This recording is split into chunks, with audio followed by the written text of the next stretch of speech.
Hi, I'm Christian Schoen. I'm the host of Hometown Heroes.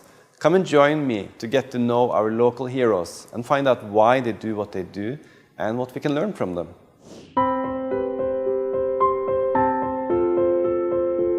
If we all can come together, of all faiths and all backgrounds, that there's nothing we can't accomplish. I selected Julie Murray from 3 Square, a food bank that distributes food throughout all of southern Nevada. And the really neat thing about this presentation is I think Julie was genuinely surprised. Hello, my name is Julie Murray. I'm a social entrepreneur and a community builder. Welcome to my Hometown Hero story. Thank you so much for being a guest here today, Julie, at the Hometown Heroes. My pleasure. It's great to be here. And we invited you because we wanted to learn more about who you are in terms of where you come from, your motivation, and basically what inspired you to do all the great work you're doing here in Las Vegas, in Clark County. And first, I would like to know a little more about where you come from in terms of where you were born and raised here in Nevada. We moved here when I was 6, so Las Vegas has been home for many years. And I love the community. I've been here since there were just a few 100,000 people, and have seen it grown to the community of over 2 million that it is today. And my family is here, and it's a place that I love being a resident of. Was it any specific incident in your childhood when you were growing up that influenced you to become who you are later on? Absolutely, and it was both my grandparents and my parents that taught me that it's such an important part of our lives to be able to help others. And certainly we all have busy lives, but if we can just make time to make the world a better place, to make a difference while we're on this earth for however long it is, that's something that we should strive for. Who has been your greatest inspiration and role model? I feel very lucky to have had parents and grandparents that always would say, you can do anything you want to do or be anybody you want to be, just always do your best and don't do something unless you can give it your fullest. When I was a little girl, we would go up to my grandparents' home in Big Bear Lake, and on the curtain valances there were words like perseverance, persistence, patience, the words that just help you in life, and they were all P's, and I thought, why on earth does my grandma have those words on her curtain valances? And now, as I've been involved in the community a lot, and I see how much persistence and perseverance it takes to do pretty much anything, I'm happy that those were words that I lived with when I was younger. I'm just curious. I mean, you have such a strong drive, and you have accomplished so much. Where does this all come from? Do you know, I think from the first time I saw the end result of something I was involved with, whether it was I Have a Dream Foundation in the at-risk youth, and seeing that if I carried on and if I was successful at raising money for their scholarships or putting together the program, their lives would be better. And so I always thought that on my worst day, my most challenging day, it would be better than any of the good days that they had, because their lives were so stressful and so difficult. So the biggest reward for you, it's the impact that you make. The lives, yes. Staying on that story with the young girl who got the food from 3 Square, and the fact that she's now a sophomore at UNLV studying biochemistry. She's a happy, whole person carrying on. And when I first met her, she was struggling because of only having 1 meal a day and having some pretty challenging circumstances. And for me to stay in touch with her and see how vital she is and the life she's living, that is a pretty wonderful thing. In high school, I was a recipient of one of its beneficiary programs. I received a weekend and hunger backpack program to help support my family and I while I was in high school. I opened up a resource center and I used the program that 3 Square offered, and I got recognized for that on a national level. Julie is one of the first people I met that just unconditionally cared for others, and I deeply admired that about her, and because of that we grew very fond of each other. I might have still had a sour attitude towards people in general, because up until now I haven't really met anyone else that's like her anyways, so I probably would assume that there aren't really any unconditionally loving, benevolent people out there. I'd probably just assume this is really just a dog-eat-dog world where no one really cares about each other. But through Julie, I connected with other people that are wonderful like she is, and because of her I now have a network of amazing friends and amazing people that I admire and inspire me to do good things for the community as well. I feel so lucky and blessed to have the life that I have, and I think it's important for us to give back. Is there a specific incident, a story that made a strong impact on you? I was on my way to Reno, Nevada one day when I was in my early 30s, late 20s, somewhere in that range, and I met a stranger that was in the airport also going to the same conference that I was going to, and his name is Eugene Lang, and he's got to be in his 80s now, and he persisted and persisted and persisted for me to adopt 55 children from a housing project site in Las Vegas.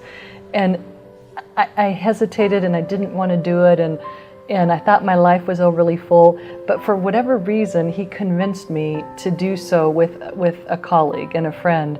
And we did that in the mid-90s. And that one turning point for me to step out of my life and my routine and do something that gave back in a way that I never could have dreamed I could do was the turning point for me to see and feel and experience how it feels to give and engage and be a part of the community. Do you feel that there's a choice in terms of your life, meaning that you could choose a different life, meaning not to give back at this point? I can't imagine my life not involving giving back.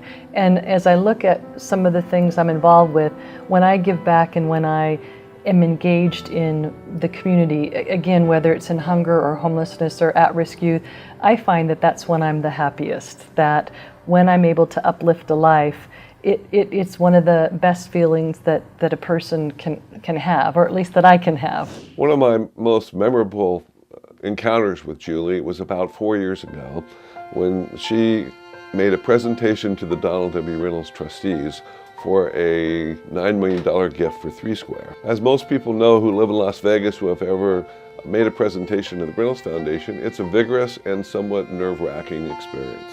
She walked into that room, I'll never forget it, with her big smile, stood at the podium, and gave an incredible presentation. The best way I can describe it is she was talking from her heart through her head. She had the passion, but she was prepared and she was smart. At the end of that presentation, 3 Square was awarded over $9 million to complete their project. And Julie should be happy and confident in the fact that that presentation is really what tied it all up. I've known her for 20 years. I hope to know her for 20 more years. She's a great asset to our community. I'm proud to have worked with her in the past, and I look forward to doing more philanthropic efforts in the future. Do you feel there's such a thing as a blueprint in your life, that you're doing what you're meant to do? I think each of us has that path that we're supposed to be on, and when we can find whatever it is that makes us happy and excited and passionate, we should pursue it. And it seems like some people go to work each day and it's a job, but if we can find that blueprint and that passionate thing that makes us excited, we're really pretty lucky. Do you feel like there's an internal compass, sort of speaking, that's inside of you, meaning that guides you to do this? Absolutely. When I was building 3 Square, I felt that there was a compass or something guiding me that was much bigger and stronger than myself alone. It was as if there was a compass that was guiding me on how to go to build the food bank and to feed more people and bring in more volunteers and more donors. And once I started down that path and was doing what felt like I was supposed to be doing with my life, things moved forward. And there were a lot of challenges, but I believe that because I was following that compass or that blueprint in my life, things came together, and the most beautiful and wonderful food bank was built because of it, and lives were touched. I was with a young woman yesterday named Ellie Smith, who's a singer, and when I saw her belt out that beautiful voice and music of her, I thought, she's doing what she's supposed to be doing in her life. She has a God-given talent, and it's to sing, and her voice is spectacular. It's that same way with everybody. What I'm supposed to be doing in life is to be guiding and giving and connecting people so that philanthropists can find a way to connect with nonprofits and we can come together and help one another. You're basically sponsoring and behind a very important summit here in Las Vegas, where you gather everyone that wants to have a social impact in terms of the city. So basically the pattern is very clear, meaning the driving force is the compassion to make an impact, but at the same time you're moving upwards, meaning you're taking even a greater responsibility now from actually serving and assisting one organization to now being basically putting them all together. That's a great summary, and I never thought of it in that way, that when I finished building 3 Square and knew it was time to transition on, I felt that I'd learned so much, whether it was building the food bank or working with Andre Agassi at his charter school. I learned about what funders loved seeing in nonprofits and what nonprofits needed. And it's so difficult being a nonprofit leader and think, if I don't raise the money or if I don't succeed, people will drop out of school, or children will drop out of school, or someone might not eat or have a home. And I understood the pressures of the nonprofit, and I understood what funders wanted. And so I felt so lucky to be able to complete my work at 3 Square and go on to start a company where I could help be that bridge and help funders understand how to look for great nonprofits and help nonprofits understand what it took to succeed. And you're right, it just felt like such a good path to take as this next step in my life. Do you feel that we all can find a way to give back? I feel that it's really important for everybody to try and find a way to give. And I know a lot of people that don't give, and I wish I could find a way to just spark their passion just one time. When you started the 3 Square Food Bank, you started at the kitchen table with the idea. Yes. So you had a very clear vision in terms of what you wanted to accomplish. Where do you think that came from? It's interesting. I speak with Mr. Hilton often, or with Poonam Mathur, who was my colleague, who we built 3 Square together, and we all have been very honest and have said it was something far bigger than any one of us. And it was a force so much stronger than I could have dreamed of. And I was moving forward, but I knew that it was something I was supposed to be doing because the vision was much bigger than I.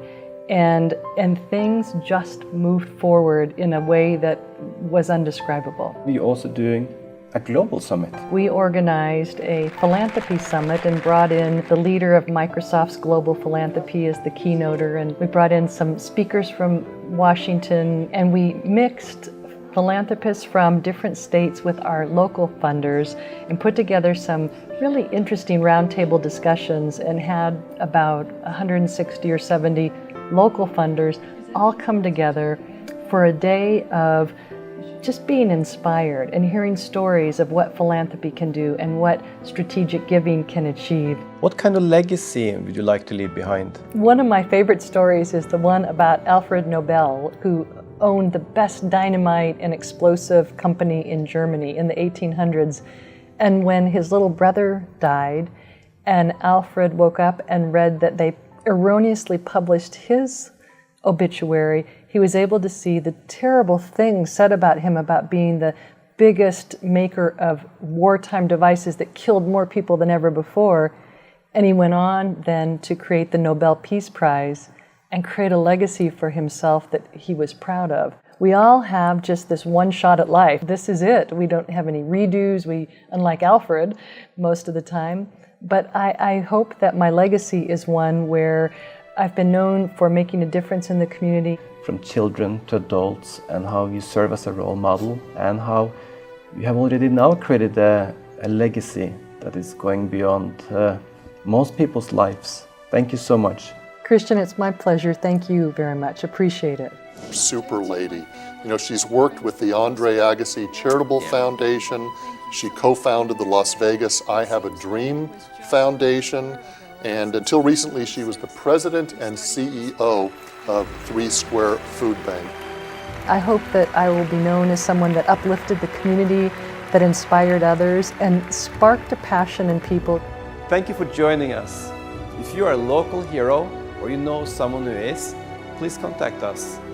See you next week.